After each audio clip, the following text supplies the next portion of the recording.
আলাইকুম আসসালাম গাইস, লিঙ্কা ইসলাম বলে আমি লিঙ্কার আম্মু আমাদের মিনি ব্লগে আপনাদেরকে স্বাগতম। আমরা যাচ্ছি আজকে লিঙ্কার খালামণিদের বাসায়। কি করব, কোথায় যাব, সব আপনাদের সাথে শেয়ার করবো। তো চলুন দেরি না করে যাওয়া যাক। প্রথমেই বাসা থেকে বের হয়ে আমরা চলে গিয়েছিলাম মিষ্টির দোকানে মিষ্টি কেনার জন্য। লিন্তার বাবা গিয়েছিল ভিতরে, আমি ওদের জন্য অপেক্ষা করছিলাম। তারপরে চলে আসলো বাবা মেয়ে। কি খাচ্ছ?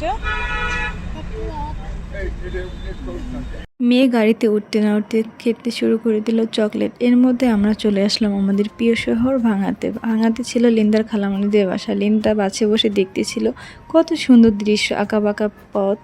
এর মধ্যে লিন্দা বলতেছিল, আম্মু আমরা তো চলে আসছি, গাড়ি কেন থামাচ্ছে না? মানে লিন্দার একদমই দেরি সহ্য হচ্ছিল না। তারপরে অবশ্যই গাড়িটা থামালো। তারপর ওর খালামণিদের বাসায় চলে গিয়েছিলাম, কিন্তু এর মধ্যে ভিডিও নেওয়া হয়নি, অনেক ব্যস্ত হয়ে গেছিলাম। তারপরে বিকালে একটু সবাই মিলে হাঁটার উদ্দেশ্যে চলে গিয়েছিলাম আমাদের ভাঙা স্টেডিয়ামে।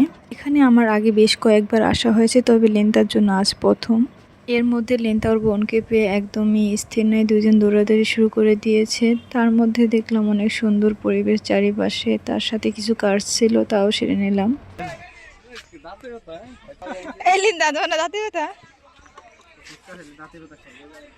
ঘুরতে এসে এদের খাওয়া দাওয়া শুরু হয়ে গেছে। লিন্তা একটু অসুস্থ ছিল, কিন্তু কি আর করার, তবুও তার খেতে হবে।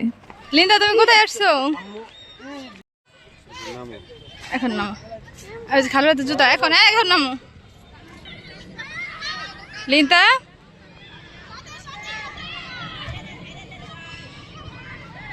লিন্দা কি করছো আম্মু তুমি? লিন্দা হাই দিয়ে দাও। লিন্তা এখানে এসে এমন একটা পরিস্থিতি হয়ে গেছে যে মনে হয় আমাকে চেনে না, আমার কথা শুনতে ছিল না। আমি বসে বসে ওদের খেলা দেখতেছিলাম, আর সামনে মাঠে খেলাধুলা হচ্ছিল, সেটা উপভোগ করতেছিলাম। আর লিন্তার বাবাকে বলতেছিলাম, মেয়ে তো তোমাকে পেয়ে আমাকে একদম ভুলেই গেছে।